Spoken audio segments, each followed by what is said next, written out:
오늘도 예수님께서 역사하시는 시간, 우리 마음에는 하나님의 말씀으로 채워지는 놀라운 시간이 되시기를 주님의 이름으로 축원합니다. 자, 우리 계속 어제 저녁에 말씀 이어가겠습니다. 레위기 5장 1절에서 4절까지의 말씀을 지금 전해드리고 있습니다. 속건제를 드릴 죄라는 말씀으로 드리고 있죠. 속건제는 속죄제에 이어서 드리는 말씀인데, 이 속건제와 속죄제는 어떤 사람이 드릴 수 있냐면요, 화목제까지 드렸던 사람이 그 뒤에 것을 할 수 있습니다. 화목제의 개념이 무엇인지도 모르는 사람이 속죄제를 드린다, 속건제를 드린다, 그래봐야 다시 넘어지게 되어 있어요. 왜 그러냐면 화목제라는 것은 우리의 욕심을 버리는 죄를 의미합니다. 화목제를 드렸을 때, 나누는 삶을 살았을 때 우리 안에 욕심이라는 죄가 들어오지를 않아요. 내가 돈이 있어야 할 이유는 나누기 위함이다. 우리 교회 성도들, 이웃들, 친척들 나눠주기 위함이다. 이런 마음으로 살아가는 사람에게 죄가 들어오겠어요? 안 들어오죠. 그래서 이제 우리는 번제부터 시작해서 소제, 화목제, 속죄제, 속건제 이렇게 나가잖아요. 오늘 지금 속건제인데 이 속건제는 속죄제의 확대 해석이다라고 했습니다. 속죄제는 우리 자신이 자범죄를 회개하는 모습이라 하면, 속건제는 조금 더 나아가서 타인에게 침해를 했을 때, 위반했을 때 이런 죄들을 말씀하는 겁니다. 우리가 혼자 사는 세상만 아니잖아요. 그러니까 타인에게 우리가 얼마든지 그 사람의 범위를 침해할 수가 있어요. 그래서 이런 침해했던 죄들을 하나님이 어떤 것인가 가르쳐주는 것들이 오늘 속건제입니다. 그래서 속건제는 성화의 과정에 들어가면서 예수님을 닮아가고 정말 예수님 바라시는 그리스도의 장성한 분량에 이르는, 그게 지금 속건제를 회개하는 모습이죠. 자, 오늘 보겠습니다. 속건제를 드릴 죄악들 보는데, 어제 잘못된 증인죄에 대해서 말씀드렸어요. 잘못된 증인죄는 5장 1절에서 말씀드렸습니다. 만일 누구든지 저주하는 소리를 듣고서도 증인이 되어 그가 본 것이나 알고 있는 것을 알리지 아니하면 그는 자기의 죄를 져야 할 것이요 그 허물이 그에게로 돌아갈 것이며, 이 말씀 쉽게 하면 이렇습니다. 어떤 사람에게 심판이라는 경고가 내려졌어요. 곧 죽는다라는 경고가 내려졌는데 내가 알고 있다라는 거죠. 알고 있는데 그것을 증거 안 했습니다. 가르쳐 주지 않았습니다. 그럼 그 사람이 그대로 죽는데 그 죄를 내게서 찾는다라는 겁니다. 내가 그 죄를 가져야 한다는 거죠. 그래서 우리가 우리 주님이 나를 구원하셨고 믿지 않는 사람을 심판하십니다라는 이것을 알면 우리는 믿지 않는 사람에게 복음을 전해야 될 의무가 있어요. 내가 증인이니까, 내가 듣고 보았으니까 믿어졌던 것들은 분명히 그 사람에게 전해줘야 되는데 전하지 않으면 그 죄를 내게서 찾는다라는 겁니다. 둘째는 우리 안에서 예수님이라는 이 증인이 계셔요. 예수님이라는 증인이 계시면서 나를 향해서 주님이 심판하는 그 모습 속에서 네가 그대로 살지 않고 네가 나를 증거하지 않는 삶이 나오면 그럼 너 또 죽어라는 거죠. 예수님이 우리 안에 들어왔다고 하면요, 이렇게 말씀합니다. 성경은 한 알의 밀이 만약에 죽지 아니하면 그대로 있거니와 죽으면 많은 열매를 맺느니라 라고 했죠. 그 밀은 우리 예수님인 거예요. 하나의 씨앗입니다. 이 씨앗이 우리 안에 들어와서 죽었어요. 예수님이 우리 안에 들어오셨단 말이에요. 그러면 예수님과 함께 죽어야 할 것은 내가 죽어야 되는데 내가 죽지 않으면 열매가 없습니다. 그래서 사람들이 오늘 열매는 없으면서 자기가 구원받았다고 합니다. 예수님은 말씀하죠. 그 나무를 보면, 무엇을 보고 그 나무인 줄 알려 하면 열매를 보면 그 나무를 알지니라 라고 했어요. 우리 안에서 예수님을 믿는 생명이 나와야 됩니다. 빛이 나와야 됩니다. 그래서 빛된 삶을 살고자 해야 되는데 그 빛된 삶을 자꾸 착한 행실로만 생각하는 거예요. 과일 가게 가서도 썩은 것만 골라오고, 그렇게 하라는 것이 옛날 방식이었다면 지금은요, 성경대로 갑시다. 그것도 물론 틀리진 않아요. 맞습니다. 좋습니다. 그렇게 할 수 있는 믿음이 있으면 그렇게 하세요. 그런데 여러분 한번 생각해 보세요. 과일 가게에 흠집 난 거, 썩은 거 드시는 기분이 좋을까요? 아니면 아주 싱싱한 거, 맛있어 보이는 그런 과일을 먹는 기분이 좋을까요? 왜 나를 학대하면서 살겠냐고요. 그러지 말라는 거예요. 우리 주님이 원하시는 것은 그런 선행이 아니다. 너희 안에 선행은 바로 예수님을 비춰주는 거예요. 그래서 이 사람은 생각하기를 내가 이런 과일을 사오는 것이 예수님을 비추는 것이다라고 생각은 할 수 있어요. 그래서 틀리지는 않다는 겁니다. 그렇게 살려면 그렇게 사세요. 괜찮아요. 그런데 더 중요한 것은 내 안에 예수님을 믿는 그 기쁨, 기쁨이 있냐 없냐 이거죠. 그 기쁨으로 그것을 했을 때는 들어가는 것은 우리에게는 해가 되는 것이 없습니다. 나오는 것이 나쁜 것이다라고 성경이 말씀하죠. 그래서 먹는 것은 중요하지 않아요. 그것을 먹되 무엇을 먹나 중요하지는 않지만 내 안에서 나오는 것이 중요하다 했죠. 이 나오는 것은 죄가 나온다고 했는데 오히려 주님은 너희에게 빛이 있는데 빛을 비추어라 라는 거죠. 그래서 예수님이 우리 안에 믿는 기쁨으로 드러나야 됩니다. 여러분, 그래서 이제 우리 삶에 예수님을 믿는 기쁨으로 드러나는 것이 바로 증인이라는 겁니다. 이것을 증인으로 삼고 살아야 되는데 그게 안 나오면 그럼 다른 것들이 나오겠죠. 자, 이제 둘째로 이어가겠습니다. 둘째로 이어가는데 잘못된 증인죄에서 둘째 보시면 2절입니다. 부정한 것을 만지는 죄입니다. 부정한 것을 만진 죄. 이제 잘못된 증인죄가 첫째고요.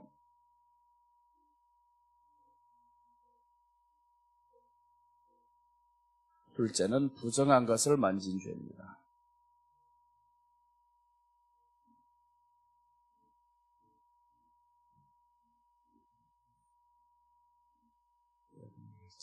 우리 다 같이 한번 이 2절 읽겠습니다. 만일 누구든지 부정한 것들, 곧 들짐승의 사체나 부정한 가축의 사체나 부정한 곤충의 사체를 만졌으면 부지중이라도 할지라도 그 몸이 더러워져서 허물이 있을 것이요. 그럼 여기에 허물이 있을 것이요 라는 건 죽지는 않는다는 거죠. 부정한 것은 그럼 무엇이냐 하면 오늘 여기에서는 사체가 부정한 것이다.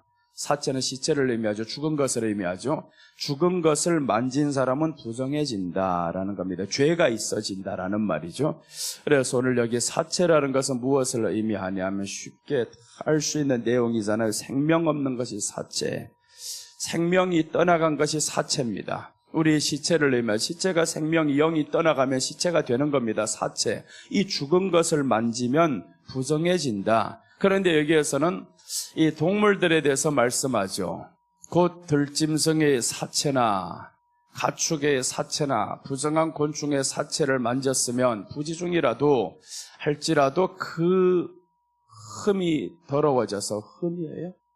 그 몸이 더러워져서 허물이 있을 것이요. 그러니까 사체 만지면 안 된다. 이것을 해석하면 생명 없는 세상 것들 가까이 하면 안 된다라는 거죠. 세상 것들은 생명이 없어요. 생명은 주님께만 있습니다. 예수님 안에만 생명이 있는 거예요. 그래서 세상에 생명 없는 것들을 만지면 죽는다, 흠이 있다, 죄가 들어온다 이런 겁니다. 우리가 세상에 속한 것들, 그래서 성경은요, 이스라엘 백성들이 광야에 나왔는데 애굽으로 돌아가지 말라는 겁니다. 그 애굽으로 돌아가지 말라는 말이 솔로몬 시대까지 와서 유효합니다. 솔로몬을 향해서 병마를 얻기 위해서 애굽으로 돌아가지 말라. 애굽으로 가면 저희들이 마음이 거기에 뺏긴다라는 겁니다. 그런데 솔로몬이 첫 번째 아내가 애굽 공주입니다.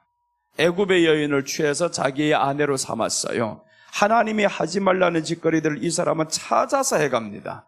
그래서 세상 것들을 만지면 죽는데 자꾸 세상 것 채워넣으면 그럼 어떡하겠어요? 하나하나가 이 사체가 들어오면 죄가 들어오고 하다 보면 이게 많아지겠죠. 많아지면 죽음입니다. 그래서 죄가 장성하면 사망을 낳느니라 라고 하시는 말씀인 거예요.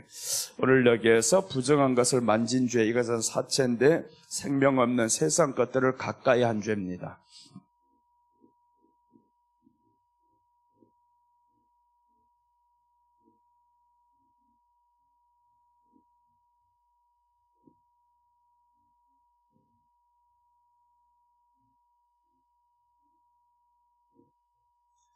생명 없는 세상 것들을 가까이 한 죄. 그런데 이제 세상 것들을 어떤 것이 세상 것이냐 이거죠.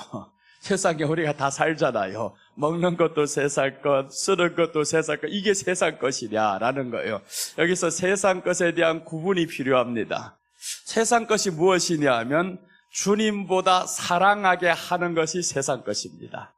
주님보다 사랑하는 것, 주님보다 더 좋아하는 것, 이게 세상 것이라는 거예요. 그래서 예수님이 거기에서 규정해 줍니다. 어떻게 말씀하냐면 나보다 더 사랑하는 것은 내게 합당치 아니하다. 그러면서 부모나 형제나 친척이나 나보다 사랑하는 것은 합당치 않다. 이게 다 세상 것입니다. 세상 것은 예수님보다 더 좋아하는 것이 세상 것이에요. 그럼 여러분 한번 우리가 먹고 쓰고 마시고 하는 건 예수님보다는 좋아 안 해요. 그럼 세상 것은 아닙니다. 나를 위해 존재하는 것뿐입니다. 하나님이 너에게 필요한 것들 주시는 것뿐입니다. 그런데 그것을 생각하는데 내가 먹는 일 때문에 주님 앞에 나아가는 일을 포기해버려요. 그럼 이것이 세상 것이 됩니다. 그러니까 그 어떤 물건이 세상 것이다 아니다 여기에 두는 것이 아니라 주님의 마음의 포커스를 맞춰야 되는 거예요. 내가 주님보다 더 좋아하는 거. 어떤 사람은요 아무리 귀한 진수성찬을 차려놔도 예수님보다는 아닙니다, 나 갈 수 없습니다, 이렇게 할 수가 있어요. 그럼 세상 것이 아니죠. 또 어떤 사람에게는 그것이 세상 것이 될 수 있다라는 거예요. 야, 이렇게 귀한 기회가 언제 내게 다시 올 것인가? 그래서 주님 앞에 나아갈 수 있는 길을 포기해버렸어요. 그럼 이것이 그 사람에게는 세상 것이 됩니다. 사체가 되는 거예요. 여러분, 그래서 우리들의 신앙에 따라서 세상 것의 기준이 달라집니다. 우리가 정말 예수님을 사모하고 사랑하는 그 마음으로 나아가면 세상 것을 능히 이길 수가 있어요. 이런 사람에게 있어서는 하나님이 쓰고 먹을 것 입을 것 다 주신다라고 말씀하니까 걱정이 없어요. 왜 걱정할 필요도 없는 것이 쓰고 입고 있는 것이 이 사람에게는 중요하지 않아졌어요. 예수님이면 족합니다 라게 되었죠. 그러니까 이게 벌써 초월이 되었습니다. 무엇을 사줘도 무엇을 입어도 그냥 그대로야 이렇게 되잖아요. 그런데 예수님이 아닌 사람은 거기에만 집중하는 겁니다. 야, 한번 빠졌다, 쇼핑에 빠졌다면 너무 좋아요. 쇼핑하는 게 나쁜 거는 아닙니다. 이 가끔씩 여자들은 스트레스 푸는 게 쇼핑이라 그러더라고요. 나는 오히려 쇼핑하러 가면 스트레스 받습니다. 없던 스트레스도 스트레스를 받아요, 가면. 이야, 뭔 똑같은 거 저렇게 오래 쳐다보나 하고 이 집 가서 또 보고 저 집 가서 또 보고 결국에 입어보면 이것도 아니고 저것도 아니고 하루 종일 돌아서 하나도 못 고르면 야, 2번 다시 가기 싫은 스트레스를 받아요. 이 얼마나 스트레스. 근데 그걸 통해 스트레스 푼다는 거예요. 그래서 때로는 가기 싫어도 오리를 가자 하면 심리를 가줄 때가 있지만, 그럼 우리는 보세요. 남자에게는 그게 스트레스라고 하면 사람을 위해서 초월할 수 있는 것도 가져야 되죠. 물론 그 단계를 뛰어넘으면 너무 좋겠지만 뛰어넘지 못한 사람이 있잖아요. 그럼 하나님의 날과 예수님에 대한 이것을 침해하지 않는 이상은 같이 가주는 게 유익하단 말이에요. 그래서 우리 주님이 누군가 너를 향해서 오리를 가자 하면 심리를 가주라, 겉옷을 달라고 하면 속옷까지 줘라, 이런 말씀인 거죠. 그래서 우리가 주님 안에서 살아가는 이 유익한 방법들을 이제는 주님으로 살아내는 게 중요하죠. 아유, 스트레스 받는다고 다 그대로 내 멋대로 살아가면 그게 정말 예수님 안에 사는 삶이냐? 그렇지도 않잖아요. 그래서 우리가 신앙의 수준에 따라서 세상 것의 기준이 달라진다라는 겁니다.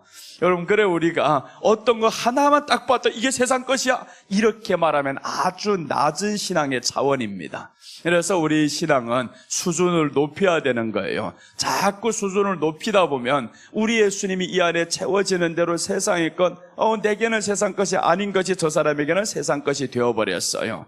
이렇게 우리 믿음이 좀 한번 성장하시기를 바랍니다. 오늘 여기에서 말씀하는 것이 바로 생명 없는 세상 것들을 가까이 하지 말라. 왜 하필이면 사체라고 했겠어요? 사체다. 그 사체를 만지면 부정해진다. 그냥 생명 없는 것들이다, 부정한 것들이라 하면 좋은데, 사체라는 것은요, 사체의 영향이 우리 안에 들어오면 사잖아요. 죽음이 온다. 이것을 자꾸 만지다 보면 죽음이 온다라는 거예요. 죽음과 연결되는 게 사체잖아요. 너 산 사람이라면 사체 만지지 말아야 돼요. 그렇게 말씀하는데 자꾸 생명 없는 것들, 예수님보다 아닌 것들을 자꾸 좋아하게 만들어요. 그래서 이제 꼭 하나는 기억해야 됩니다. 다 있더라도 오늘 생명 없는 것들이 무엇이냐, 세상 것들이 무엇이냐, 예수님보다 좋아하는 것들은 세상 것들이다라는 겁니다. 세상 것들이다. 그것이 부모이라 할지언정, 그것이 자식이라 할지언정 예수님보다 좋아하면 그것은 세상이 됩니다. 예수님보다 좋아 안 하는 것이면 하나님의 선물로 주신 것이 되고요. 그래서 여러분, 우리에게 주어진 것은 하나님의 선물로 만드시길 바랍니다. 재물, 어제 말씀드렸잖아요. 성경을 통해 봤잖아요. 재물은 하나님의 선물이라, 사람이 부유하게 사는 것은 하나님의 선물이라. 그런데 그 선물을 왜 세상 사채로 만드냐고요. 하나님의 선물을, 이 엄청나게 소중한 것인데, 좋은 것인데 돈이 나쁘다고는 성경이 말을 안 했어요. 그런 적이 한 번도 없죠. 하나님은 돈을 준다고 했어. 오히려 돈이 내 것이다 했고 금이 내 것이다 했는데, 나쁜 것이면 하나님이 내 것이라고 했겠어요? 절대로 마귀 것이 아닙니다, 재물은. 그런데 이것을 예수님보다 좋아한단 말이에요. 예수님을 경외해야 될 그 시간에 돈을 생각하고 있다라는 거예요. 마치 여러분들 한번 국회 시간에, 이제 우리가 한 몇 년 전이죠. 그런 사건들이 있잖아요. 국회 업무를 보는데 세상에 청문회 시간에 자기는 주식거래를, 코인거래를 하다가 이게 들통이 나는 게 얼마나 화난 일이에요. 아니, 자기가 해야 될 일을 하고 그거 한다는 게 나쁜 게 아닙니다. 코인거래, 주식거래 나쁜 거 아니에요. 젊은 사람들 지식을 알아서 배워서 하면 좋습니다. 그런데 그것을 해야 할 때를 가려라 이 말이죠. 때를 가려야 되는데 때를 가리지 않고 하니까 그게 나쁜 거 됩니다. 그 사람에게는 나쁜 거지만 전부에게는 나쁜 건 아니다 이거예요. 그러니까 우리가 기준을 똑바로 정해야 됩니다. 그 사람이 그것을 한다고 해가지고 다 나쁘다고 정해버리면 안 되는 거예요. 여러분, 우리가 정말 예수님 아닌 것을 내가 해야 될 그 시간에 주님을 경외하는 시간이면 그것을 하고 나머지 시간에 필요한 것들을 주님보다 아니게 사용하면 되잖아요. 그렇게 좋은 것들을, 유익한 것들을 다 나쁜 시선으로 바라보게 하는 것은 아니다라는 겁니다. 우리 한번 성경 구절 보겠습니다. 로마서 8장 1절과 2절 말씀 봅니다.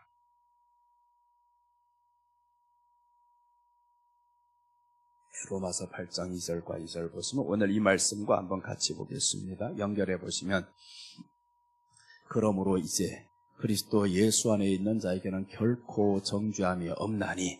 자, 이제 보세요. 예수님 안에 있는 사람은 결코 정죄함이 없다. 이것은 사체를 만지지 않고 생명으로 들어온 사람이죠. 이제 생명으로 들어온 사람은 정죄가 없는데, 2절 보시면 이는 그리스도 예수 안에 있는 생명의 성령의 법이, 생명이라 하잖아요. 생명의 성령의 법이 죄와 사망의 법에서 너를 해방하였음이니라.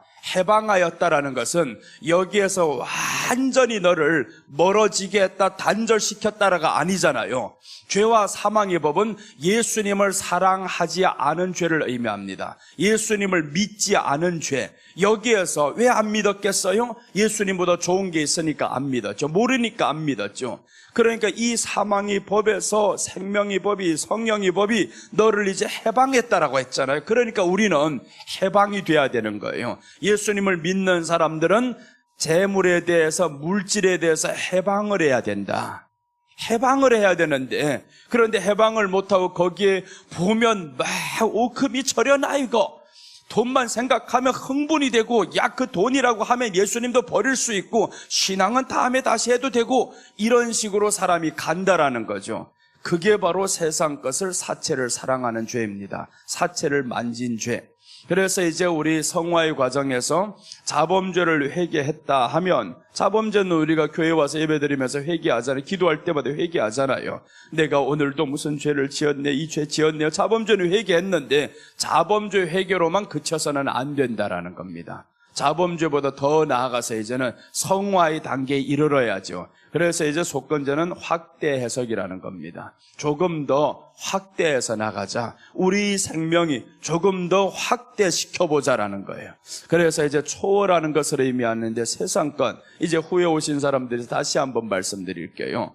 세상 것이 무엇이냐, 사체가 무엇이냐, 이 기준이 있다라고 했죠. 예수님보다 사랑해지는 것은 세상 것이다 라는 겁니다. 예수님보다 사랑이 안 되는 것은 세상 것이 아닙니다. 아무리 누가 뭐를 줘도 예수님보다 사랑이 안 되는 것은 세상 것이 아닙니다. 그래서 우리가 세상에 살고 있는데 세상 것에 대한 기준을 이제는 똑바로 세워야 된다 이거죠. 세상에만 나가면 자꾸 세상 것인 줄로 알고 있어요. 일하러 나가면, 노래하러 나가면, 축구하러 나가면. 우리 집사람이 가수예요. 예전에 이제 고신 측에서 섬기다가 전도사 때 KBS 가서 노래 한 번 했다고 해서 쫓겨났습니다. 세상 노래를 했다고. 그게 세상 것이 기준이 되어버렸단 말이에요.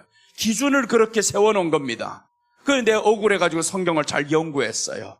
그래서 오늘 연구해보니까 아닌 거예요. 세상 것의 기준은 그게 아니다. 그래서 요즘에 지금 음반이 나오는데 세상에 내라 그랬어요. 내라. 노래하는 것이 기쁘면 해라.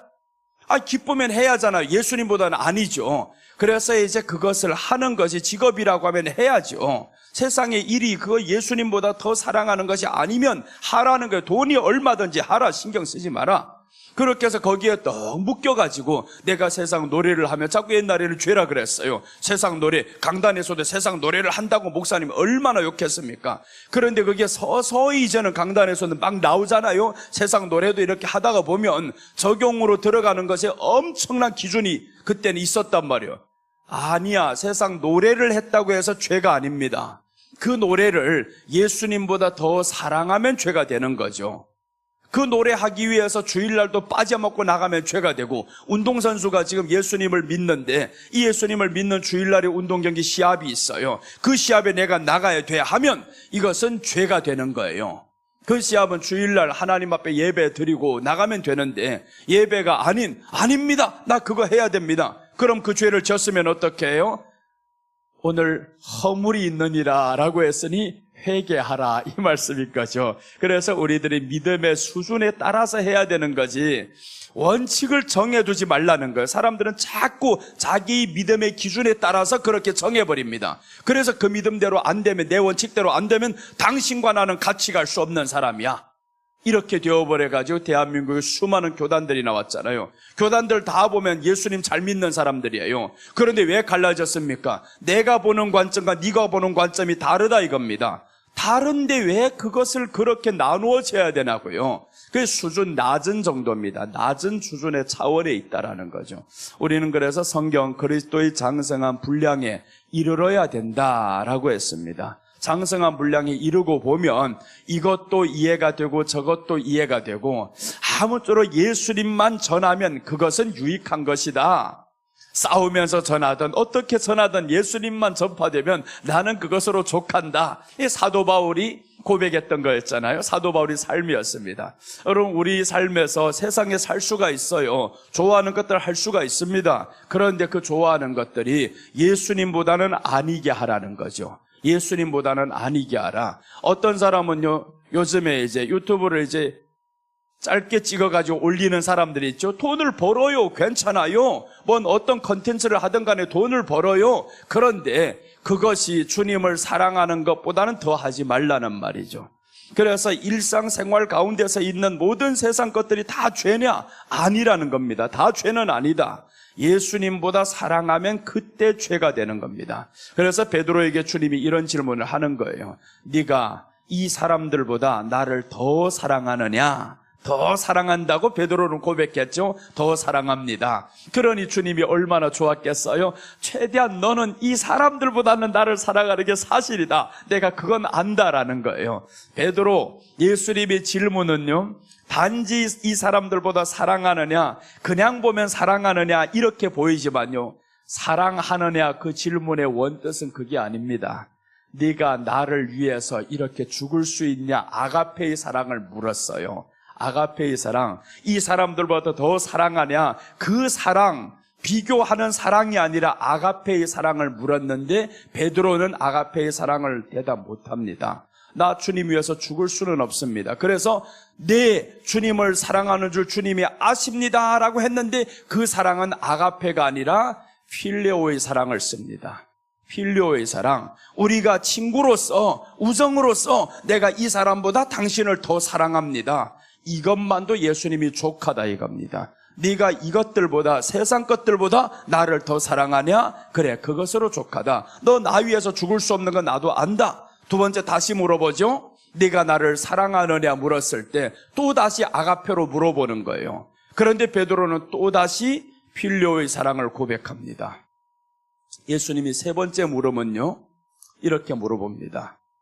요한의 아들 시몬아, 네가 나를 사랑하느냐? 라고 물었을 때 이 사랑하느냐 물었는데 베드로가 마음에 근심하여 대답하며 이르되, 아니 똑같은 사랑을 물었는데 왜 근심을 했을까? 그런데 베드로는 알아들었던 거예요. 주님이 세 번째 물음은 두 번째 물음과 다른 질문이었습니다. 같은 질문이 아닙니다. 우리말로는 사랑은 같은 말로 표현되어 있지만 그러나 원어로는 다른 말인 거예요. 베드로가 대답했던 필요의 사랑으로 물어본 겁니다. 그러니까 베드로가 근심한 거예요. 야, 갑자기 왜 이렇게 사랑의 단계를 낮추어가지고 필요의 사랑으로 이렇게 주님이 물었을까? 마음에 근심하며 이르되 내가 주를 사랑하는 줄 주께서 아십니다. 이렇게 말하는 거예요. 그러니까 주님이 단계를 낮추었다라는 것은 너희 이 단계를 인정한다라는 거예요. 네가 세상 모든 것보다 나를 사랑하는 것은 인정해. 그렇게 해서 주님이 그것만 인정하지만, 그러나 이 사랑이 되다 보면요, 어떤 사랑이 가냐 하면, 이제 한번 보겠습니다. 요한복음 21장 18절 한번 보겠습니다. 세 번째까지 이렇게 고백을 했어요. 세 번째 딱 고백을 했더니 주님이 저에게 말씀합니다. 세 번째의 물음은 예수님이 아가페의 사랑의 물음이 아니었어요. 그러니까 필요의 사랑으로 물었는데 베드로가 필요의 사랑으로 세 번 다 이렇게 대답을 했습니다. 우리 수준을 아니까 주님이 단계를 낮춘 겁니다. 아가페 못한다 너. 그래서 필요의 사랑으로 물었는데 맞다라는 거예요. 끝까지 맞습니다. 그랬더니 주님이 18절에 놀라운 말씀을 하는 겁니다. 아니 필요의 사랑으로 한다는데 아가페 못한다는데 주님은 뭐라고 인정하냐 하면, 우리 다 같이 읽겠습니다. 내가 진실로 진실로 네게 이르노니 네가 젊어서는 스스로 띠띠고 원하는 곳으로 다녔거니와 늙어서는 네 팔을 벌리리니 남이 네게 띠띠우고 원하지 아니하는 곳으로 데려가리라. 그러면서 19절 이제 해석해 줍니다. 이렇게 말씀은 하면서 이제 이 말씀을 하시면 베드로가 어떠한 죽음으로 하나님께 영광을 돌릴 것을 가리키심이라. 이 말씀을 하시고 베드로에게 이르시되 너는 나를 따르라 라고 하죠. 베드로에게 죽음에 대해서 말씀해 주는 거예요. 네가 이렇게 나를 위해서 죽을 것이다. 왜 이런 확실한 대답을 예수님이 해주셨을까요? 그래서 우리 사랑은요, 먼저는 비교되는 사랑입니다. 세상 것보다 예수님을 더 사랑합니다. 주님 위해서 아직은 죽을 수 없습니다. 혹시 여러분들 공산권이라든지 저 이슬람권에 가서 선교해 보셨으면 알 거예요. 죽는다고요? 공안이 쳐들어와도 벌벌벌 떨고 난리 납니다. 그런 사람들 죽겠습니까? 못 죽습니다. 나도 못 죽습니다. 지난번에 저 항저에 우리 저 중국의 친구가 하나 왔는데 항저에 선교를 갔다가 시간마다 떨고 왔어요. 시간마다 얼마나 떨리는지, 공안이 오지도 않았는데 시간마다 마음이 떨립니다. 그런데 왜 그렇게 거기 가서 복음을 전했을까? 가르쳤을까? 오직 하나죠. 주님 이 사람들보다는 사랑합니다. 사랑하는 마음으로 갔습니다. 우리 주님을 더 사랑합니다. 그 마음으로 갔다면 죽지는 못하겠어요. 아직은 죽지는 못하는데 우리 주님이 안다라는 거예요. 너 인정한다. 네 이 사람들보다 사랑하다 보면 언젠가는 나를 위해서 죽는 날이 올 것이다. 그게 뭐냐면 우리 안에 생명이 심겨졌으면 잘하는 것을 의미합니다. 생명은 일단 심겨져야 됩니다. 그 심겨진 것을 어떻게 알 수 있냐면 이 사람들보다 더 사랑하는 것은 생명이 심겨진 사람들입니다. 주님, 이 사람들보다 내가 주님을 더 사랑합니다. 이 사람이 생명이 심겨진 사람, 생명이 있는 사람, 성령이 법으로 옮겨진 사람. 그런데 그냥 입으로만 고백하는 사람들이 있어요. 주님 믿습니다. 사랑해요. 그런데 삶의 꼬라지를 보니까 주님 사랑하는 게 하나도 아닙니다. 세상에 한번 빠졌다면 계속 빠져버리고 더 좋아하고 생명이 아직 심겨지지 않았습니다. 생명을 원할 뿐이죠. 원하는 것과 심겨진 것은 다릅니다. 여러분, 우리는 예수님의 생명을 원하는 단계에 있을 수도 있고 또 어떤 사람은 그 생명이 심겨져서 자라나는 단계에 있을 수도 있습니다. 이 생명은 자라야 그때야 이제 예수님 위해서 죽을 수 있는 거예요. 그런데 예수님 위해서 죽는다고 처음부터 고백합니까? 베드로가 못하잖아요. 우리 주님이 그래서 처음부터 너 나 위해서 죽어 이렇게 말하지 않아요. 그의 수준을 안다는 거예요. 주님의 기대는 아가페의 사랑. 왜 그랬냐면 나는 너에게 아가페의 사랑을 했어요. 목숨을 줄 수 있는 사랑을 했단 말이에요. 그러니까 주님의 기대는 당연히 아가페의 사랑이죠. 너 나 위해서 죽어야 된다. 모든 것을 이길 수 있어야 된다. 이렇게 기대는 했었지만 그런데 두 번의 질문 끝에 주님이 바꾸셨잖아요. 아니다. 안 되겠다. 아직은 아니구나. 그래서 필레오로 낮춰졌더니 베드로의 마음에 감동이 됐어요. 이 마음에 너무 근심했던 것이 오히려 훅 내려옵니다. 근심하며 이르되 17절 보고 갑시다. 너무 기가 막힌 말씀. 17절에서 베드로의 고백이 곧 우리 고백이 돼야 됩니다. 위로 2절 올라가시면 17절 이제 결과를 다 봤어요. 베드로를 딱 보시면 2장 17절 자 보시면 세 번째 이르시되 요한의 아들 시몬아 네가 나를 사랑하느냐 하시니 주께서 세 번째 네가 나를 사랑하느냐 하심으로 베드로가 근심하여 이르되 다르죠. 15절과 16절 다른 바가 뭐냐 하면 세 번째 네가 나를 사랑하느냐 물으심으로 베드로가 근심했다라는 거예요. 첫 번째, 두 번째는 근심이 없습니다. 사실대로 말하면 되니까요. 아가페를 물었는데 못하니까 아가페를 근심할 필요 없잖아요. 필레오로 사랑합니다. 이렇게 말하면 되는 거예요. 내 사실 그대로. 두 번째도 마찬가지입니다. 아가페를 물으니까 당연히 또 같은 대답이 나와야죠. 필레오입니다. 그런데 아가페를 묻던 이 예수님이 필레오로 물어버리는 거예요. 그러니까 근심이 되어버렸어요. 이거 웬일이야? 주님이 마음이 왜 바뀌셨어? 이 근심하는 겁니다. 그러면서 자기 진실을 말하는 내가 주님을 사랑하는 줄을 주님께서 아시나이다. 주님께서 아십니다. 내가 주님을 사랑하는 줄 주님이 아십니다. 확실히 사랑은 해요. 여러분 여기까지 올라왔다라는 것은요, 주님을 믿고 싶은 마음이 간절한 겁니다. 주님을 사랑하는 마음에 그나마 오늘 이 바쁜 시간에, 이 비 오는 시간에 어찌 여기까지 올 수 있겠어요? 사랑은 한다 이거죠. 사랑하는 것이 사실입니다. 그러니까 왔겠죠. 그래서 사랑을 하면 우리 주님이 그 사랑에 대해서 이제 확인을 시켜주고 너는 나를 위해서 아가페의 사랑으로 갈 수 있는 사람이다라는 거예요. 그래서 베드로가 얼마나 감격하고 내 양을 먹이라 했을 때 너무 감격하고 마지막에 죽는다라는 겁니다. 몰랐었죠. 처음에는 너 나 위해서 이렇게 죽음을 말해주는데 베드로는 몰랐습니다. 그런데 훗날에 보니까 역사의 이 모든 전하는 말에 의하면 베드로는 십자가에 거꾸로 못 박혀 죽었느니라 이렇게 역사 기록에 남아있다 그러잖아요. 베드로가 그렇게 죽었습니다. 우리 주님을 향해서 먼저는 사랑했다 이겁니다. 먼저는 이들보다 더 사랑했어요. 그래서 세상적인 기준이 뭐냐? 세상 것의 기준이 바로 주님보다 더 사랑하는 것은 세상 것이 됩니다. 교회 안에서도 마찬가지입니다. 교회 안에 세상 것이 들어옵니다. 어떤 사람은요, 마이크 하나를 1억, 2억짜리를 쓰는 사람이 있습니다. 마이크 하나를 1억, 2억짜리를 쓴단 말이에요. 그럼 너희 눈앞에 지금 1억, 2억 전세 사는 사람이 있냐 없냐? 보았어 못 봤어요? 없잖아요. 가난한 사람이 있잖아요. 월세 하나 들어가지 못해서 살아가는 사람이 있잖아요. 그럼 이것을 너는 마이크를 지금 저보다 더 사랑했다. 물론 이 사람의 생각에는 있겠죠. 좋은 마이크를 써야 사람들이 잘 들리고 전달이 잘 되고 말씀이 제대로 사람들이 이해가 되고, 그러나 그 모든 출발은 좋지만 가장 중요한 것은 그 한 영혼이 예수님이 그 안에 있는데 보이지 않더냐라고 하면 어떡할 거예요? 그럼 그것이 더 자기 사랑이 됐죠. 그래서 그 흉내내는 사람이 있어요. 또 그런 마이크만 사야 된다 해가지고, 그런 마이크만, 작은 교회에서 뭐가 그렇게 필요합니까? 사람 몇도 안 되는 사람이 마이크 긴 거 들고 다니면서 몇백만 원짜리를 사들고, 그걸 사봐야 마이크 없이도 소리가 다 나갑니다. 마이크 없이도 다 돼요. 그런데 수백만 원, 수천만 원 마이크 자기 현실에 맞지도 않는 것, 그런 거 써봐야 좋습니까? 안 되잖아. 허영심이지. 그렇게 해서 우리가 본질을 잃어버린다라는 겁니다. 본질. 주님이 사랑이 돼야 될 이 본질을 잃어버립니다. 신앙이요, 오래되면 될수록 본질을 잃어버리면 안 됩니다.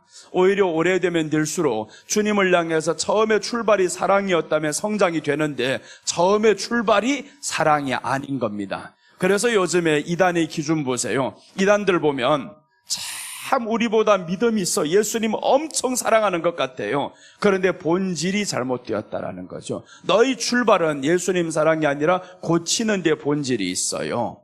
귀신 쫓아내는 데 본질이 있습니다. 거기에 목적을 둔다라는 겁니다. 그래서 이단인 거예요. 거기에 목적을 두면, 그럼 이단은 이단으로 정죄되었다 해서 이단이지만 우리는 그러면 어떻게 가야 되냐 이거죠. 나의 목적과 본질은 어디에 두고 있냐? 보면 똑같은 이단일 가능성이 정말 많아요. 그래서 우리는 하나님 앞에서 자신을 항상 점검해야 됩니다. 속건제가 그래서 필요한 거죠. 오늘 속죄제가 지나고 속건제가 나오는데 내 자범죄, 주님보다 더 사랑하지 않아서 모든 죄들이 나오는 겁니다. 그래서 오늘 여기에서도 이렇게 우리 주님이 사체 만지지 말라, 사체 만지지 말라, 여러 가지 이렇게 들짐승 다 말하면서 세 가지를 말씀드리잖아요. 그러니까 사체가 이렇게 나쁜 것이다, 세상 것 예수님보다 사랑하는 것이 이렇게 나쁜 것이다 하다 보면 결국에는 너희를 죽인다라는 말씀입니다. 우리는 세상 것 사랑하지 맙시다. 주님보다 더 사랑은 하지 맙시다. 필요한 것은 구하면 됩니다. 세상 것 필요하면 구하면 되죠. 주님이 말씀했잖아요. 너희에게 필요한 것을 아시느니라. 무엇이 있어야 할 것을 주님이 아시느니라. 구하기 전에 무엇이 있어야 할 것을 아시는 주님이신데, 그런 필요한 것 있으면 주님요 필요합니다. 그렇게 구하면 되잖아요. 구해서 안 주면 주님의 때를 기다리면 되잖아요. 근데 안 준다고 해서 또 화가 나버리는 거예요. 주님이 지금 죽어 계신 줄도 모르고 이미 주어진 줄도 모르고 사람들은 자기가 원하는 액수만 생각하거든요. 내가 원하는 목표만 생각하거든요. 주님이 준 거는 생각 안 합니다. 그래서 우리가 은혜가 충만한 사람과 은혜가 없는 사람의 차이점이 있습니다. 은혜가 충만한 사람은요, 하나님의 주신 것만 생각납니다. 이야, 주신 것이 너무 많아, 너무 많아, 너무 많아 하는데, 은혜가 떨어진 사람은 하나님께 받아야 할 것들만 보여요. 이것도 필요하고 저것도 필요하고 다 받을 것만 보입니다. 받은 것 보이지 않아요. 이게 은혜 받은 사람, 은혜 충만하면 주신 게 얼마나 많아요. 감사하죠. 그래서 은혜 충만한 사람은, 그리스도 안에 있는 사람은 항상 감사라는 게 범사에 감사라는 거죠. 범사에 감사라. 내가 은혜가 충만하면 주신 것 얼마나 많은데요, 그게 자꾸 보이는데, 받아야 할 것 많은 사람들은 아직도 은혜 속에 많이 거하지 못한 사람. 그래서 여러분, 우리는 은혜 속에 거하는 사람들 되시기를 바랍니다. 데살로니가전서 5장 21절 한번 보겠습니다.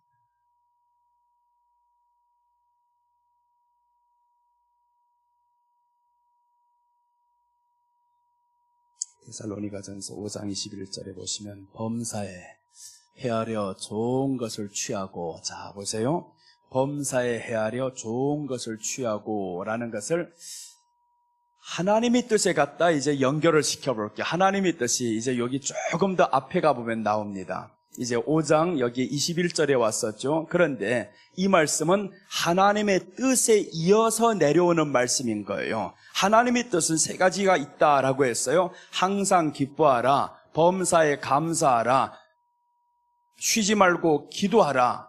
이는 그리스도 맞나요? 순서가 틀렸지? 항상 기뻐하라, 쉬지 말고 기도하라, 범사에 감사하라, 그런 것 같네요.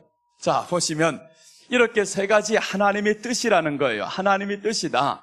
그리스도 예수 안에서 너희를 향하신 하나님의 뜻이니라. 그러면서 이제 하나님의 뜻을 어떻게 행하는지 19절부터 가르쳐 준단 말이에요. 하나님의 뜻을 이렇게 행하는 것이다라는 거예요. 성령을 소멸치 말아야 된다. 성령을 소멸치 말아야 된다. 성령을 소멸하는 게 어떻게 소멸하는 거냐 하면, 이제 레위기하고 연결해 보면 예수님보다 좋아하는 것들이 많아지면 성령이 소멸됩니다. 성령을 소멸치 말라고 했죠. 20절 다시 갑니다.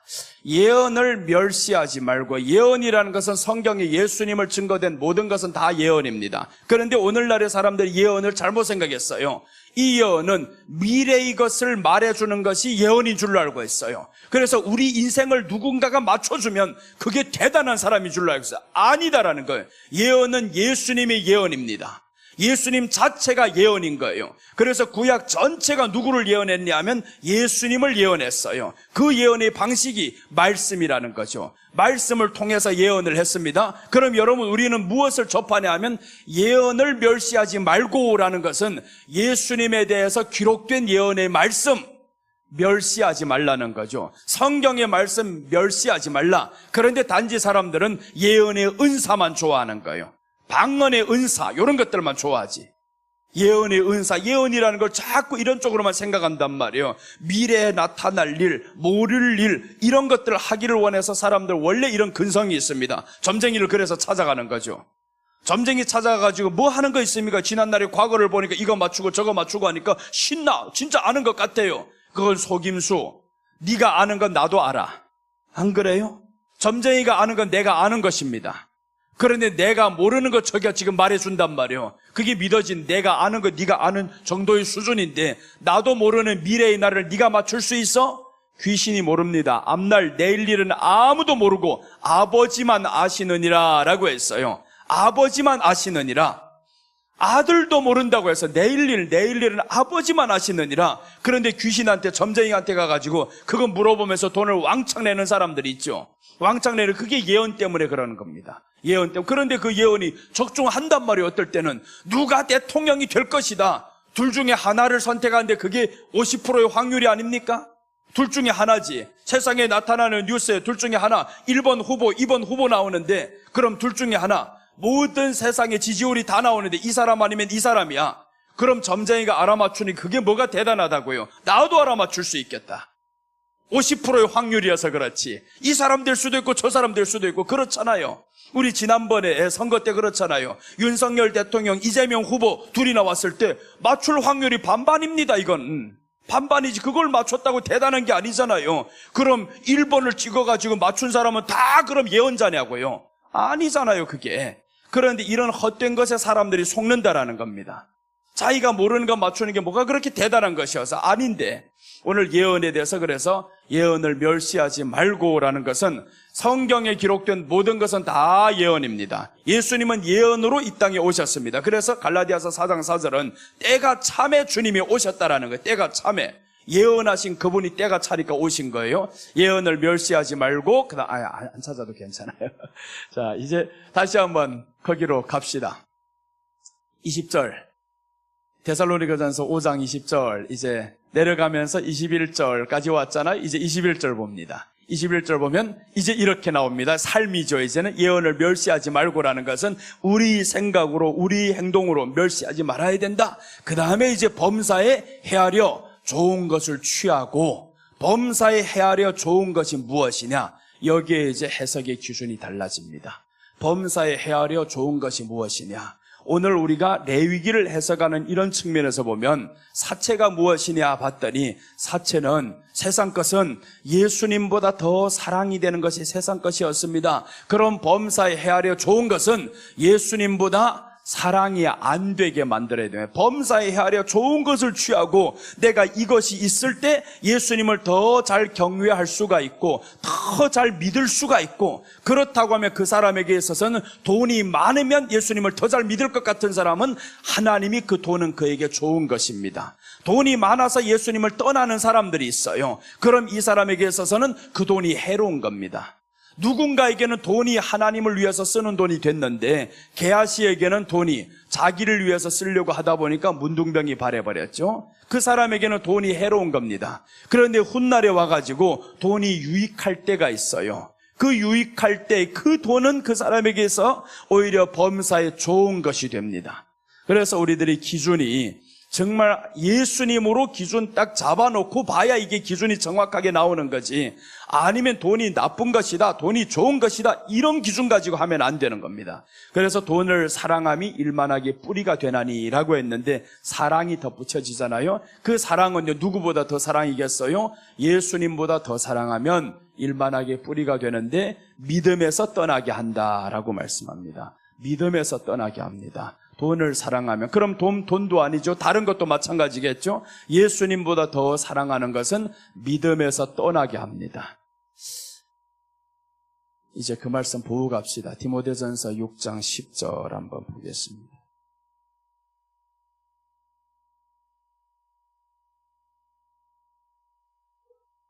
우리 감민산에서는 제가 설교할 때는 저 뒤에 영상팀은 참 고생이 많아요. 성경 구절 찾는 게 너무 많다 이거죠. 처 목사님은 성경 구절만 찾다가 시간 다 보내나 이거.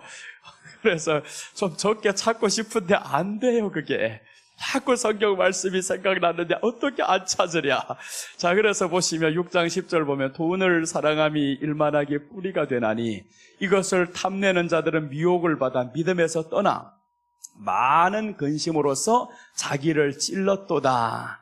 이 돈을 사랑하면 사람이 믿음에 떠난다라는 거죠. 돈이 있어야 좋은 줄은 사람이 다 알아요. 그럼 사랑하지 말고 돈이 있기만을 바라란 말이에요. 돈을 위해 사람의 믿음을 떠나는 행동하지 말고, 그럼 하나님이 우리에게 돈을 왕창 줘도 주님이시여 떠나지 않으렵니다. 돈이 있어도 내가 예수님 떠나지 않으렵니다. 이 믿음 가지면 돈은 절대로 그 사람에게 우상이 아닙니다. 탐심이 아닌 거예요.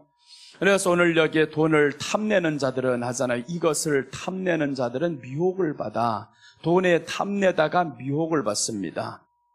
여러분, 우리가 왜 오늘날에 사기꾼들이 많이 생겨요? 이 사기꾼들은 다 탐심이 들어간 사람에게 사기꾼들이 옵니다. 내게는 매일매일 무슨 문자가 오고 전화가 오고, 뭔 추천해준다, 10배 뛴다, 100배 뛴다.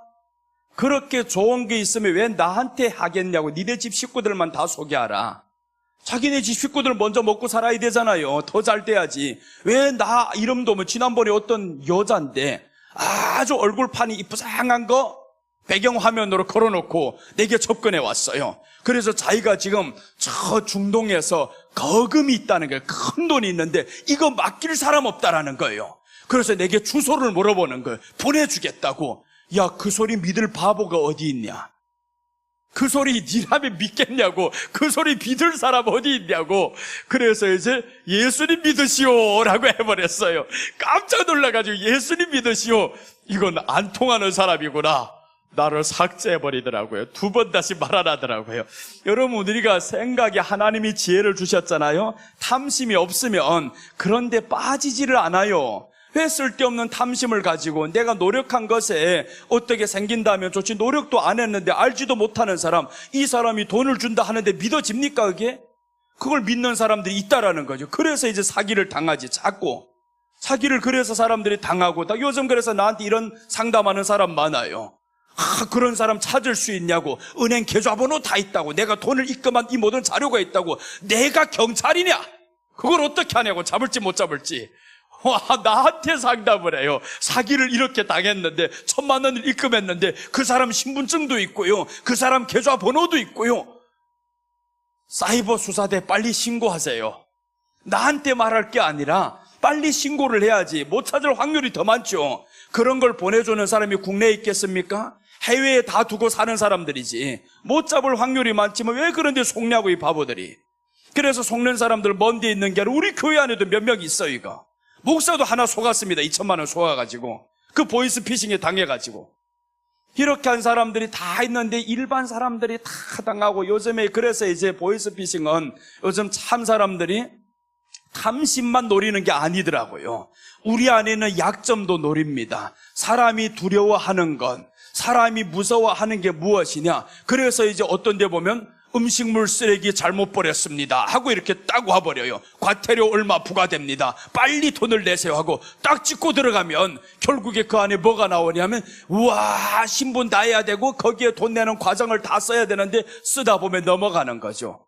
나도 한번 들어갔어요. 들어가 보니까 이게 아니야, 이거 큰일 날 문제다 이거. 그래서 우리 교회 단체방에 올렸습니다. 요 음식물 쓰레기 잘못 버렸다고 과태료 오는 사람들 믿지 마세요. 그리고 또 나가서 운전하는 사람들은 어디에서 위반했으니까 과태료 내시오 하는 이런 문자가 온단 말이에요. 그게 속는 거예요. 사람들 속아가지고 들어갔다가 진짜 과태료를 내다 보면 내 정보가 다 들어가죠. 아니, 거기에서 준 거니까 정보를 당연히 넣어야지. 다 넣다 보니까 사기를 당해서 사람들. 그렇게, 이건 지식입니다. 이건 세상에 대한 조그마한 지식이 들어오면 그렇게 하는 게 아니구나라는 게 들어오죠. 그런데 탐심, 사기당하는 거는 전적으로 나의 탐심 때문에 오는 겁니다. 탐심. 그래서 우리가 탐심과, 주님이 말씀하죠. 성경은 에베소 4장 13절에서 그리스도를 아는 지식이 고상해야 된다. 아는 지식이 믿는 것과 하나가 돼야 된다. 세상에서 예수님을 믿으면서도요, 사기당하는 사람, 너무 착하면 사기당한단 말이에요. 착하기만 해서 되는 것이 아니라 성경은 나는 마음이 온유하고 겸손하다. 그 온유함에 있어서는요, 지혜가 포함된 온유함입니다. 온유하다고 맨날 당하는 온유함이 아닌 거예요. 성경이 말하는 온유함은 모세를 향해서 말씀하죠. 모세는 이 땅에서 그 누구보다 온유함이 뛰어났더라. 모세가 온유하다고 했는데 그 온유함은 부드러운 사람만 말하는 게 아닙니다. 그 안에는 지혜가 넘쳤어요. 지혜가 있는 사람이 온유합니다. 그러니까 그 지혜가 없고 지식이 없으면 결국 당하면서 살죠. 사기 당하죠. 여러분, 우리가 정말 사체들이 세상에 너무 많잖아요. 이 죽어있는 것들이 많아요. 그것들이 목적은 하나죠. 살아있는 사람 죽게 하려고. 우리를 죽이는 게 목적입니다. 그 목적을 왜 달성시켜 주냐고요. 그러니까 바보죠. 그래서 나는 성내는 것도요, 가끔씩은 마귀 때문에 성 안 낼 때가 있습니다. 마귀 좋은 노릇 내가 왜 하겠냐. 내가 성내면 마귀가 너무너무 좋아하고 박수치는 게 보여, 이것들이 지금. 그래서 성낼 환경이 확 치밀어 오를 때가 있습니다. 안 낸다. 죽는다, 이거. 마귀가 이거 박수치는데, 성경 야고보서 1장 20절 한번 봐봐요. 어떤 말씀이 나오는가? 이 말씀 딱 보시면 성내는 게 싫어집니다. 이놈의 귀신이 뒤에서 박수치고 있구나, 지금. 내가 저에게 지금 찬양을 하고 있구나. 딱 보입니다. 사람이 성내는 것이 하나님의 의를 이루지 못함이니라. 그럼 성내면 누구의 의를 이루겠어요? 마귀 편에 서는 거죠. 마귀 반대 아닙니까? 마귀의 의를 이루는 게 됩니다. 그러니까 우리가 성낼 환경이 얼마나 많아요. 자식들이고 누구고 다 성낼 환경이 많은데, 성내면 사랑으로 징계를 하거나 책망하거나 이런 건 다릅니다. 성낸다라는 것은요, 미움이 포함된 것이 성내는 겁니다. 미움이 포함된 것. 미움이 들어가면 이게 성내는 것인데 하나님의 의를 이루지 못합니다. 자식을 향해서 야, 이놈아 말들아! 이놈이 죽기를 바라겠어요? 미움이 아니죠. 그것은 책망이고 훈계하는 겁니다. 훈계와 성내는 것은 다른 거예요. 그런데 자식을 향해서 소리치는 이게 미움인 줄로 알고 있어요. 아니지 성내지 말아야지. 그거는 성이 아니요. 소리가 높아졌을 뿐이지. 성낸다라는 것을 오늘 분명히 말씀하죠. 하나님의 의를 이루지 못한다. 하나님의 의를 이루지 못하는 것은 이 안에 성냄으로 내 안에 미움이 들어와 버리면, 예수님은 말씀했어요. 사람을 미워하는 자는 곧 살인하는 것이니라. 살인과 지금 연결이 된단 말이에요. 그러니까 성내지 말라는 거예요. 성을 내되 미워는 하지 마세요.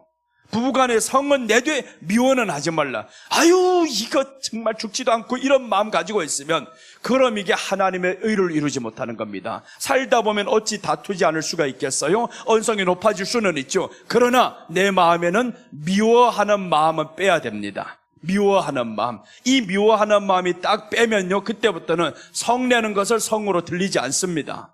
그런데 미움이 딱 들어가 버리면 성내는 것이 그때부터는 하나님의 의를 이루지 못함이 됩니다. 여러분, 그래서 우리 안에 성내는 것이 하나님의 의를 이루지 못하면 반대로 마귀를 찬양하는 거죠. 하나님 앞에서 또 이제 성을 안 내면 그럼 하나님께 영광 돌리는 겁니다. 이 의를 이루는 거예요. 이제 성경 한 구절을 보려고 했던 게 이 말을 하다 보니까 생각이 안 나네요. 생각나는 대로 갑시다. 그러면 이제 뭔가 하나 지금 엄청 중요한 거 지금 보려고 했었는데 생각이 안 나요. 그럼 다시 지금 데살로니가전서 5장 22절로 오시면 이렇게 성내지 말라 이렇게 말했단 말이에요. 하나님이 너희가 이제 범사에 좋은 것으로 헤아려 취하라 이렇게 나왔는데 그 뒤에 보시면요, 22절 딱 보면 악은 어떤 모양이라도 버리라. 악은 어떤 모양이라도 버리라는 거예요. 그래서 악이라는 게 뭐냐 봤더니 사체를 만지는 겁니다. 예수님 이외의 모든 것들은 다 죽은 것들이에요. 예수님 안에 생명이고 예수님 밖에는 사망입니다. 그래서 어제 보았던 말씀 요한복음 3장 18절에서 예수님을 믿지 아니하는 자들이 이미 심판을 받았느니라.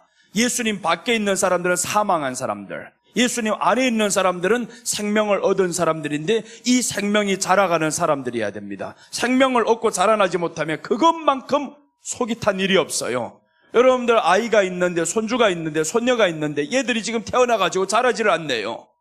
자꾸 3.4kg에서 딱 머물러 있습니다. 그럼 어떡할 거예요 이거? 얼마나 속이 타고 난리가 나겠습니까? 아니 6개월이 지나면 이게 뭔가는 커야 되는데 자꾸 3.4kg 아닐 수도 있지. 내가 3.4kg에서 그래요. 내가 태어날 때 우리 엄마가 나를 3.4kg래. 그래, 나는 애들은 3.4kg구나 하고 생각을 하고 있어요. 3.4kg가 태어나가지고 안 크고 계속 있단 말이에요. 그럼 이게 얼마나 부모 마음이 속이 타겠냐고요. 너무 속 타지, 안 크면. 그래, 막 천불이 나서 병원에 이 병원 저 병원 다 돌아다니면서 왜 안 크냐고. 그런 아이는 없지. 근데 있습니다. 안 크는 애들이 있어요. 20살이 됐는데 45cm 되는 아이가 있습니다. 조금 컸기는 컸지 45cm 되는 아이들, 이런 사람들 봤잖아요. 좀 컸는데 머리만 이따맣게 크고 몸은 조그마하고 이런 사람들이 있죠. 그럼 이런 것들을 보면서 누가 가장 아프냐? 부모들은 완전히 속이 터지는 거지. 왜 안 크냐? 크는데 왜 제대로 못 크냐? 이 부모의 마음을 통해서 우리가 알아야 될 것은 하나님의 마음을 봐야 된다는 거죠. 부모는 너를 상고의 고통을 통해서 낳았는데도 그 크지 않은 것 때문에 그렇게 아파하는데, 하나님은 우리에게 예수님을 주셔서 낳은 사람들입니다. 예수님을 주셔서 낳았는데 우리가 크지 않아 봐요. 영적인 생명이 크지 않고 밤낮 좋아한다는 거, 세상 것만 좋아하고, 그럼 이 생명은 자라지 못하는 생명, 이 주님의 마음을 썩게 만드는 거죠. 완전히 송곳으로 찌르는 겁니다. 얼마나 아프고 고통스럽고, 그 고통으로 몰아내는 자가 바로 우리가 되면 안 되잖아요. 그래서 우리가 장성하는 것은 주님의 마음에 위로를 드리는 사람입니다. 이 땅에 그나마 그래도 나를 위로하는 사람이 더 많아야지, 해치는 사람보다, 아프게 하는 사람보다. 심판은 언제 이루어지냐 하면 의인이 없을 때 심판이 이루어집니다. 의인이 없을 때. 성경이 그렇게 되어 있잖아요. 창세기 6장에서 노아를 통해서 하나님이 물로 심판을 하는데, 그때 보니까 하나님이 사람 지으셨음을 한탄하사 모든 사람이 생각하는 것이 마음에 악함만 나온다. 다 악함만 나온다. 다 악함이 나왔어요. 그러니 하나님이 한탄하면서 내가 물로 쓸어버리겠다라고 합니다. 하나님이 가장 싫어하는 것 한 가지, 가장 아파하는 한 가지가 있어요. 죽을 자가 죽는 것은 괜찮습니다. 그런데 살아야 할 자들이 죽는 것은 하나님이 그때 아파하는 거예요. 창세기 6장 1절 한번 보겠습니다.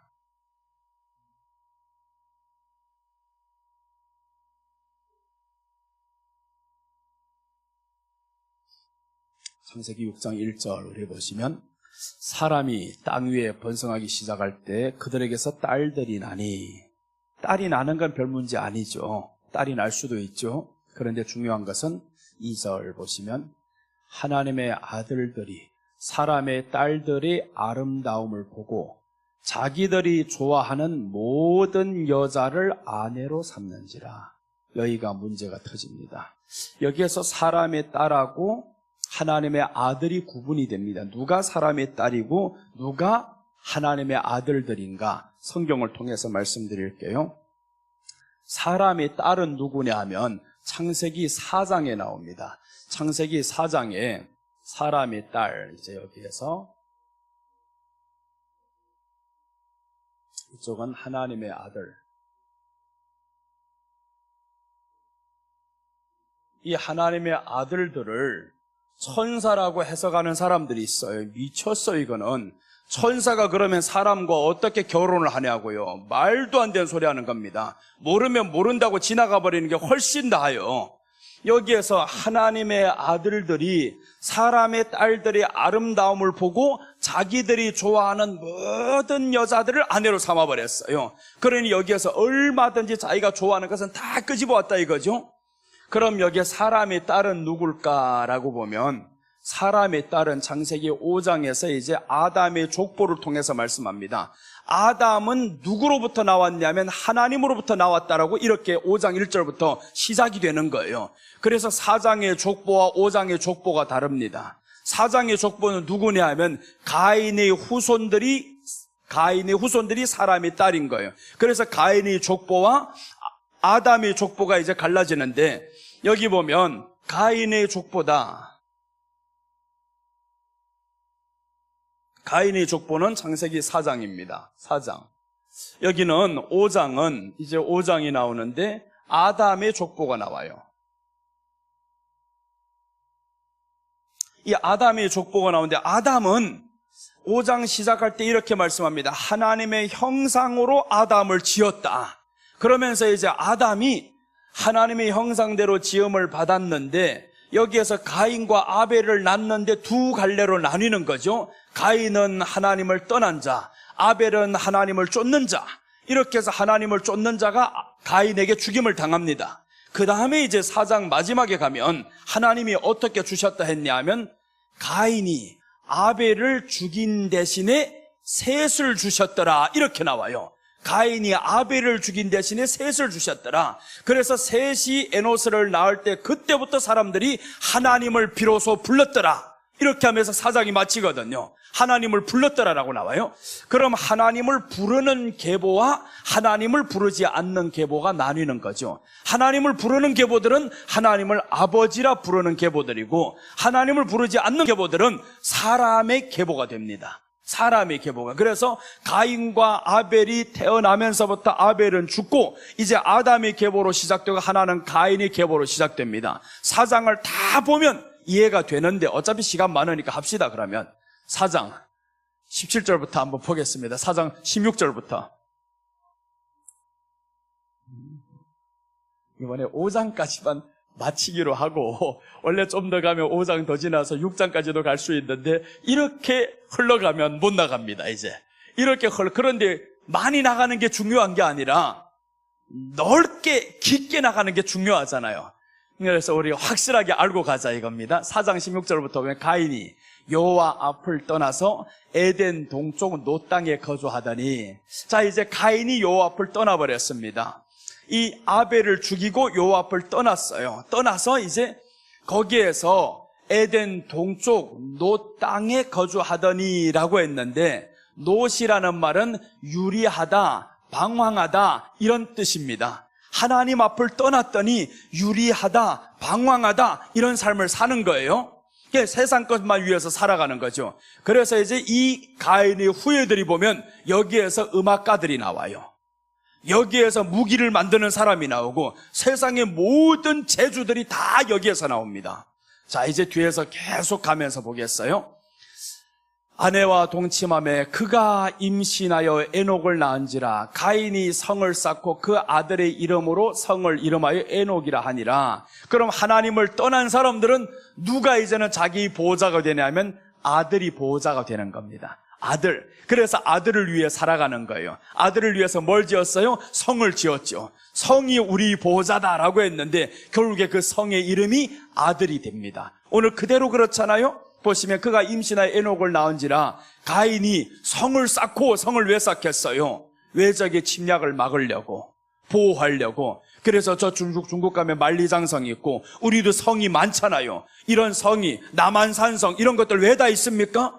이 성을 쌓아서 외적의 침략을 막기 위해서 성이 있다라는 거죠. 안시성. 그래서 안시성 공략하기가 얼마나 어려운 성이 됩니까? 사람이 장군이 세서가 아닙니다. 안시성이 그렇게 튼튼하다는 거죠. 거기에 장수까지도 내가 우리 성이 어떠한 지역인지 알고 파악을 하면 원수들이 못 들어오잖아요. 자, 그럼 여기에서 보시면 가인이 성을 쌓고 그가 아들의 이름으로 성을 이름하여 에녹이라 하였더라. 여기서 중요한 게 있습니다. 성을 쌓았는데 성의 이름이 아들이 됩니다. 아들이 된다. 그러니까 아들이 나의 보호자고 아들이 나의 힘이고 이렇게 되는 거죠. 아들이 나를 지켜줄 것이야. 아들이 나의 힘이야. 이렇게 이제 아들의 문화가 내려갑니다. 세상은 아들의 문화. 그래서 이제 아들이 내게는 힘이다, 힘이다. 이렇게 해서 계속 내려가는데 18절, 19절 계속 이제 보겠습니다. 에녹이 18절부터 한번 보여요. 에녹이 이라스를 낳았고 이라스는 무후야일을 낳았고 무후야일은 무두사일을 낳았고 무두사일은 라멕을 낳았더라. 이렇게 하면서 라멕까지 왔어요. 이 라멕하고 여기에 아담이 족보의 라멕은 다른 사람입니다. 다른 사람. 여기에서 라멕을 낳았는데 이때부터 이제 죄가 또 한 갈래로 더 퍼집니다. 뒤에 19절 보시면 라멕이 두 아내를 맞이하였으니 하나의 이름은 아다요, 하나의 이름은 실라였더라. 이때부터 두 아내가 맞이되는 거죠. 그러니까 두 아내를 맞이하는 것은 어디 문화예요? 여기 문화인 거예요. 가인의 족보의 문화. 그런데 아담은 자기 아내 이름이 뭐예요? 하와? 갑자기 하와가 생각이 안 나요. 하와가 아내란 말이에요. 아내와 동침해서 낳았다라는 게 이제 뒤에 나옵니다. 그래서 아담의 계보는 한 사람으로 내려가는데 여기에서는 이때부터 갈라집니다. 벌써 지금 두 아내가 나왔어요. 두 아내가 나오면 이때부터 사람의 마음이, 남자의 마음이 달라져요. 이야, 이게 자존심이 대단히 강해집니다. 그 다음에 이제 두 아내를 낳았죠. 두 아내를 얻었어요. 20절 보시면 아다는 야발을 낳았으니 그는 장막에 거주하며 가축을 치는 자의 조상이 되었고, 이제 가축을 치는 자의 조상이 됩니다. 이 사람은. 그 다음에 21절 보시면 그의 아우의 이름은 유발이니 그는 수금과 퉁소를 잡는 자의 조상이 되었으니, 수금과 퉁소, 다윗 시대에 와가지고 엄청 많이 씁니다. 수금과 퉁소, 이런 것들, 음악을 이렇게 연구해내고 만들어내는 이런 조상이 됩니다.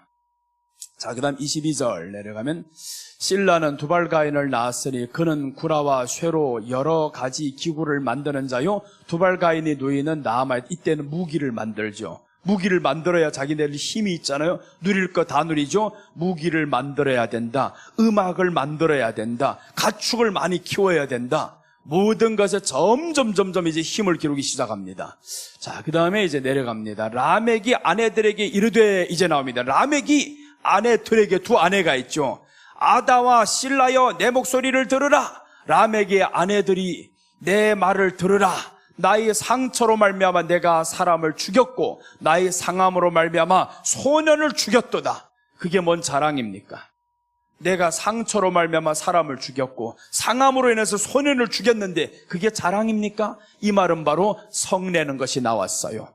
내가 성냄으로 인해서 사람을 죽였다 이겁니다. 성나니까 사람을 죽였다, 이런 말하죠. 오늘날에 그래서 성내면 사람을 죽입니다. 성내면, 예수님이 말씀했죠. 성내는 것이, 사람을 미워하는 것이 곧 살인이라.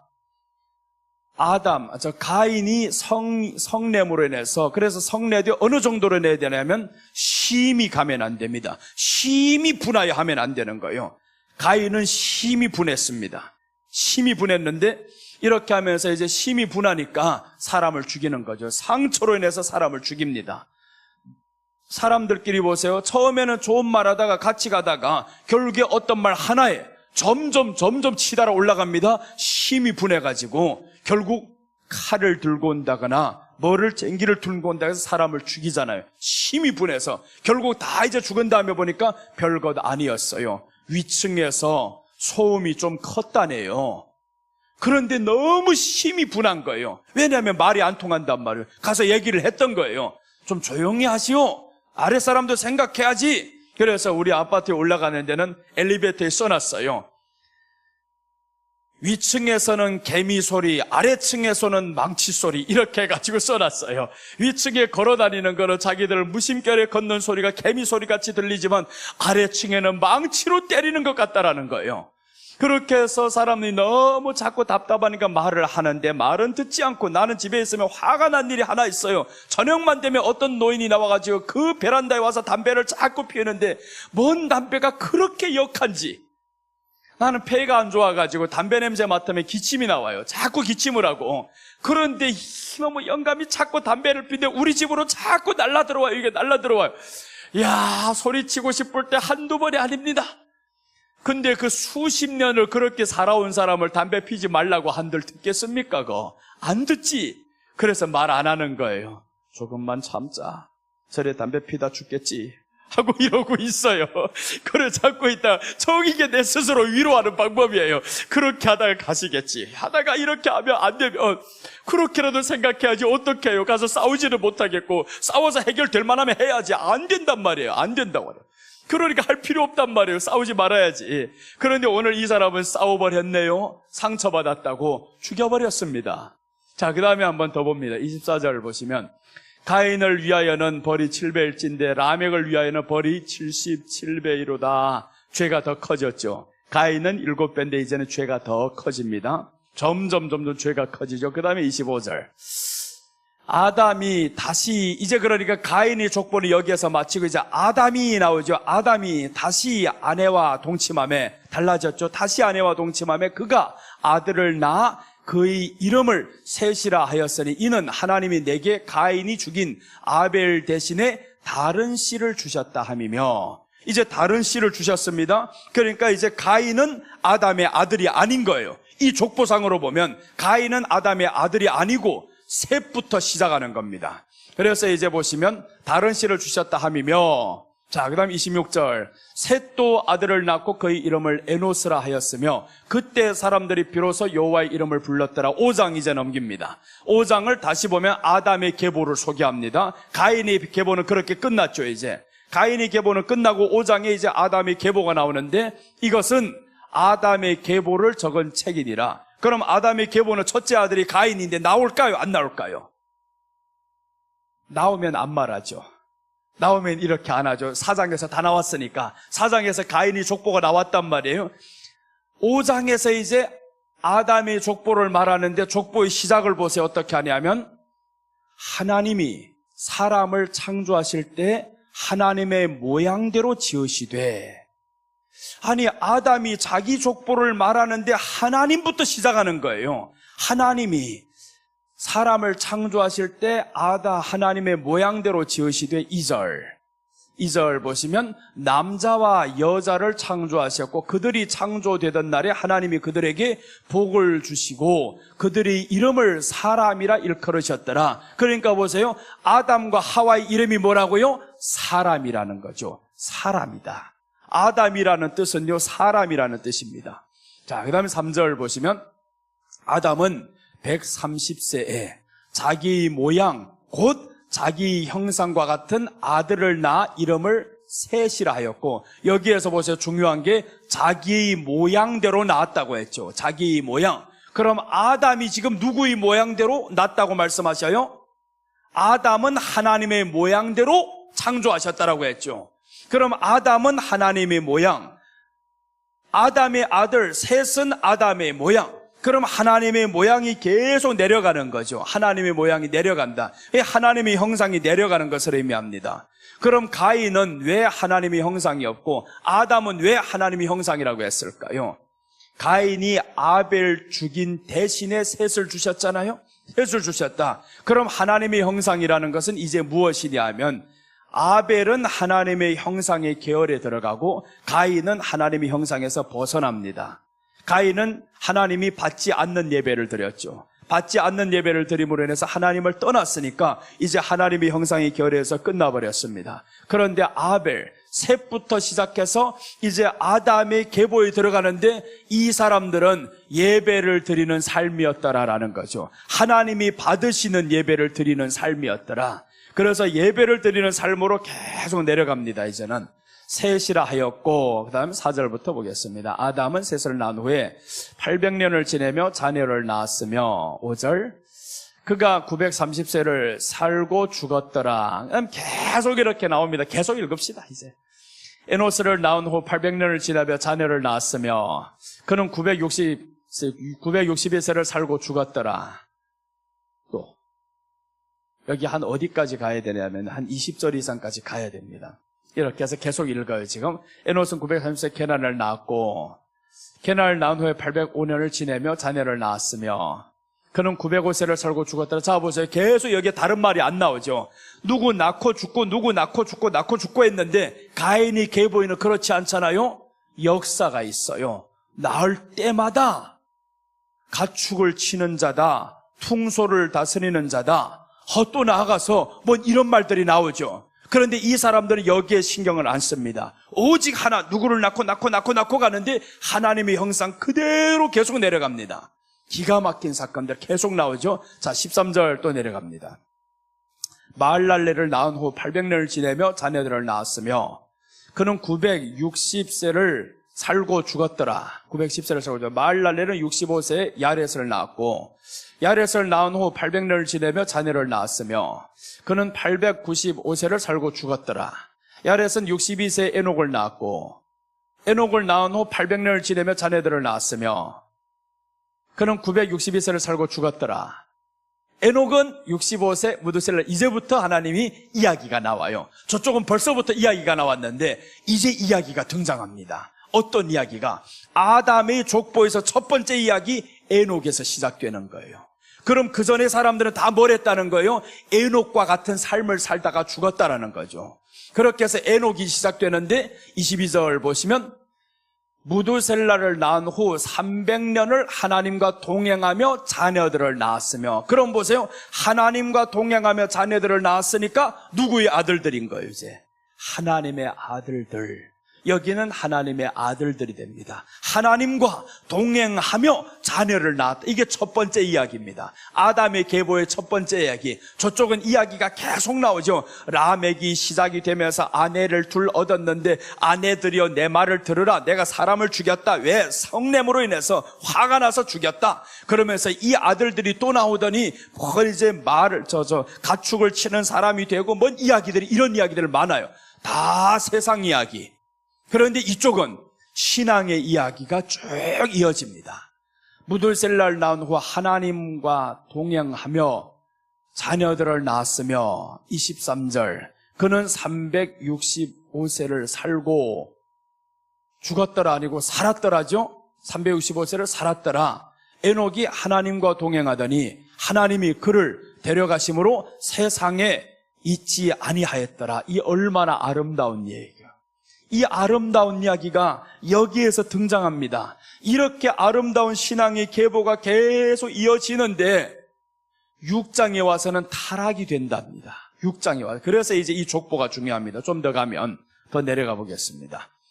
25장 무두셀랄은 817세에 라멕을 낳았고, 라멕을 낳은 후 782세를 낳으며 자녀를 낳았으며, 그는 959세를 살고 죽었더라.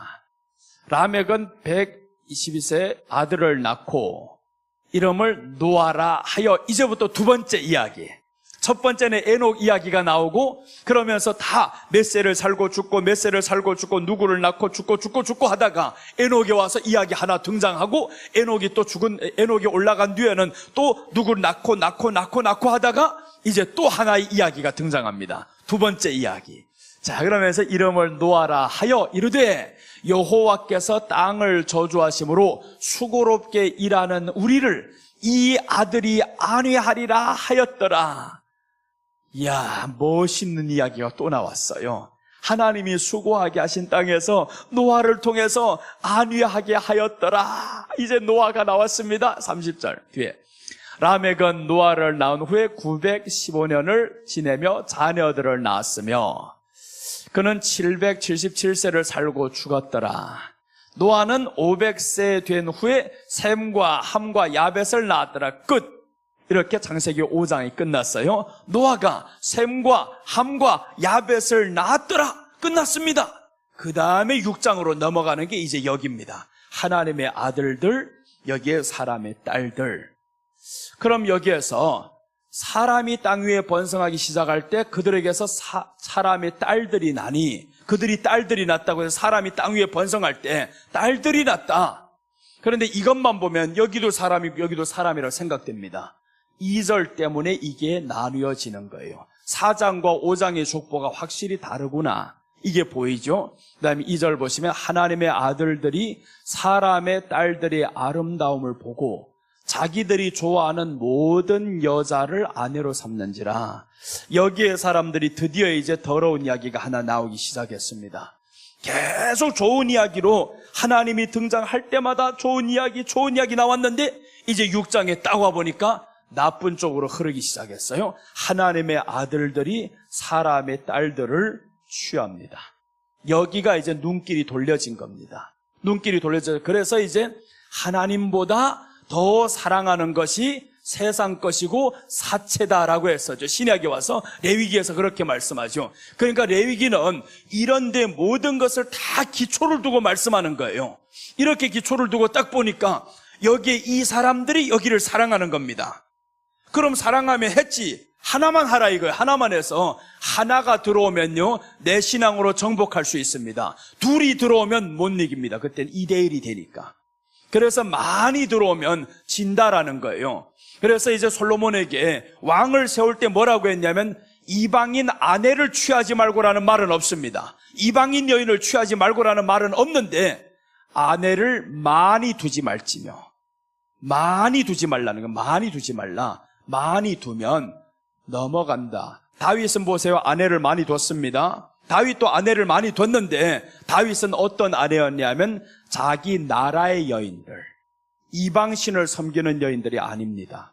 내 나라의 사람들, 이 사람들을 내 아내로 맞이했어요. 남편이 저주받아서 죽은 아내를 데려왔었고 불쌍히 여기는 거죠. 이렇게 불쌍히 여기는 거, 이 예수님의 마음인 거예요. 남편이 저주받아 죽잖아요. 욕심으로 살다가, 교만하게 살다가 죽은 사람 아비가일을 데려다 내 아내로 삼고, 이 다릅니다. 차원이 다르죠. 솔로몬이 아내를 취한 거하고. 여기에서 이 사람들이 지금 드디어 여기의 아름다움을 보기 시작해서 세상에 눈을 뜨기 시작했어요. 이때 노아 이후의 백성들, 하나님의 아들들이 세상에 눈을 떠서 결국에 여기의 사람들을 자기 아내로 좋아하는 대로 다 가져갔다는 게 문제입니다. 좋아하는 모든 여자를 아내로 삼는지라 제재가 안 되죠. 노아가 제재를 안 하겠습니까? 그럼 안 돼. 계속 보세요. 누가 누구를 낳고 죽었더라 살고 죽었더라. 한 번도 이런 말이 안 나오죠. 아내를 둘 얻었더라 이런 말도 안 나오고. 그런데 여기서부터는 아내 둘의 문화가, 여기에 있었던 아내 둘의 문화가 여기에 들어오는 겁니다. 여기에 다 들어와 버려서, 그래서 이제 세상의 문화가 교회 안에 들어오면 심판받는 겁니다. 세상의 문화가 들어오면. 그래서 계시록에서 나오는 라오디게아 교회에 두 물이 합쳐질 때 하나님이 내 입에서 토하여 내치리라 라고 나오죠. 두 물이 합쳐졌다는 것은 세상 것과 하나님의 것이 섞여진 것을 의미해요. 여기는 섞여졌잖아요. 이러면 세상의 딸, 사람의 딸들과 하나님의 아들들이 섞여졌습니다. 이럼 하나님이 심판을 합니다. 그래서 우리 안에 섞이지 않는 방법이 뭐냐면 사체를 만지지 말라고 했는데, 그 만지지 말라는 것이 예수님보다 더 사랑하지 말라는 거죠. 하다 보면 섞여진다, 이거. 섞여지면 안 돼. 그러니까 섞이지 않는 방법이 예수님을 더 사랑하는 겁니다. 더 사랑하는 건 문제가 안 됩니다. 이것을 취해서 문제가 되는 것이 아니라 섞여지면서 내 색깔이 없어지잖아요. 섞이면 내 색깔이 없어집니다. 그러니까 우리는 예수 그리스도를 믿는 색깔이 확실해야 되는데 섞여지면서 내가 미지근해진다라는 거. 나는 원래 뜨겁고 차고, 여러분 미지근하다라는 걸 신앙이 식었다, 미지근한 상태다, 이 신앙을 말하는 게 아닙니다.